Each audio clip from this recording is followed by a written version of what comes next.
The Jaguar XKR-S Special Edition.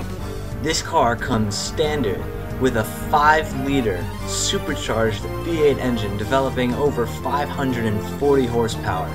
This car, along with its fantastically elegant looks, luxurious interior, and sporty performance, really makes this car a very nice package.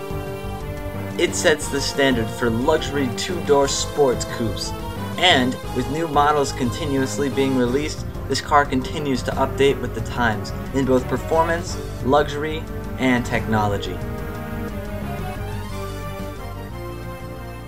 Versus the BMW M6 with its 5-liter V10 500 horsepower engine. This car produces 170 more horsepower than the standard model. At the top of the line of 2-door sports coupes, this car really does offer a great balance of luxury, performance, comfort, and speed through constant competition with its German rivals. Let's see how this car packs up against the best that Britain's got to offer. Before I get right into the lap, I just want to ask you to please leave a like, because I do put a lot of effort into making those intros. But I also want to point out, I know Jaguar is basically Indian, but it worked better. Anyway, this is the Jaguar XKR-S, and essentially it is an Aston Martin, sort of. I mean, it's got design traits that clearly follow from Aston Martin, and considering the fact that Jaguar and Aston Martin are similar, sister companies, it makes sense. But the fact is, this car, as far as looks go, definitely destroys the M6. I'm sure there are people out there that disagree with me, but as a general statement, it's kind of just true. It's a very elegant looking car, it's a very luxurious looking car. And at the same time, it is luxurious. I've been inside one before, I've gotten enough auto shows to like that. But I really do like this car. The first time I saw one, actually, it was a convertible, just parked into a garage, and I noticed it right away, and I was like, it struck me. So I went and researched it and did all that great stuff. But now I have a lap right here for you today, rather. And it's basically doing some comparisons between luxury sports coupes. And now I've actually run this Jaguar around my track. This is the Jaguar that I made.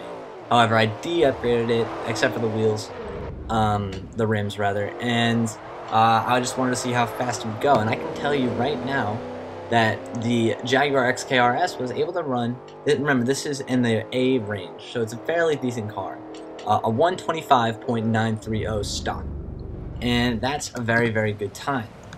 But we also have to keep in mind that the BMW M6 has a lot to go on here, because as I mentioned before, this car is rocking a very good V10 engine, and it actually does way less than the Jaguar.